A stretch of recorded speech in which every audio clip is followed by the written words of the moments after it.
কুমিল্লা বিশ্ববিদ্যালয়ে কোটা আন্দোলনকারী শিক্ষার্থীদের সাথে পুলিশের ধাওয়া পাল্টা ধাওয়া, ইটপাটকেল নিক্ষেপ, ফাঁকা গুলি ও টিয়ারশেল নিক্ষেপ এবং শিক্ষার্থী পুলিশ সহ অন্তত 10 জন আহত হয়েছে। ধাওয়া পাল্টা ধাওয়ায় আহত শিক্ষার্থীদেরকে কুমিল্লা মেডিকেল কলেজ হাসপাতালে চিকিৎসার জন্য পাঠানো হয়।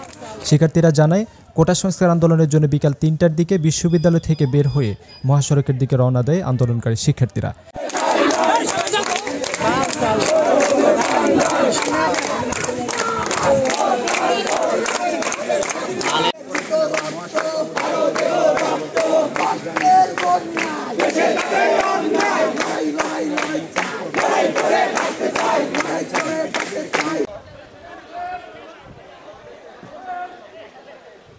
এ সময় বিশ্ববিদ্যালয়ের সামনে লালমাই উদ্ভিদ উদ্যানের কাছে পুলিশের বাধার সম্মুখীন হন শিক্ষার্থীরা। এ সময় প্রায় 30 মিনিট রাস্তার উপর অবস্থান করে বিক্ষোভ মিছিল করে শিক্ষার্থীরা। এক পর্যায়ে পুলিশের বাধা উপেক্ষা করে তারা মহাসড়কের দিকে যেতে চাইলে উভয় পক্ষের মধ্যে ধাওয়া পাল্টা দেওয়া শুরু হয়। শিক্ষার্থীদেরকে ছত্রভঙ্গ করে লাঠিচার্জ করে পুলিশ। বিক্ষুব্ধ শিক্ষার্থীরাও পুলিশকে লক্ষ্য করে ইটপাটকেল নিক্ষেপ শুরু করে। পরিস্থিতি নিয়ন্ত্রণে আনতে অন্তত 10 রাউন্ড ফাঁকা গুলি ও টিয়ারশেল নিক্ষেপ করে পুলিশ।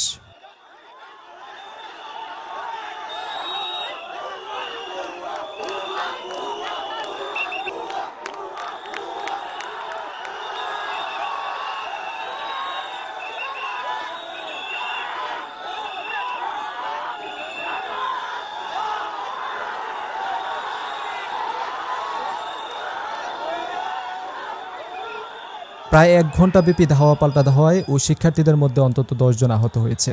সে সময় আহত বেশ কয়েকজন শিক্ষার্থীকে কুমিল্লা মেডিকেল কলেজ হাসপাতালে পাঠানো হয়। পরবর্তীতে বিকেল 4:15টার দিকে শিক্ষার্থীরা পুলিশের বাধা উপেক্ষা করেই মহাসড়কের দিকে রওনা হয়।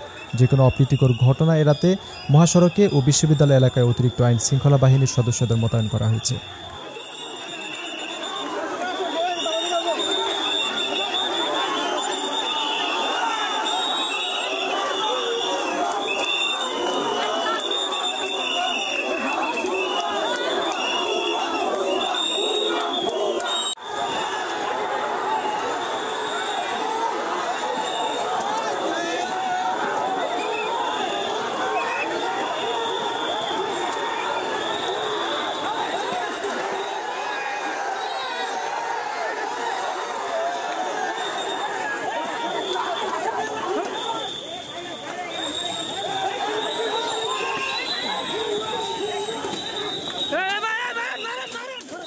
কুমিল্লা কাগজ নিউজ ডেস্ক।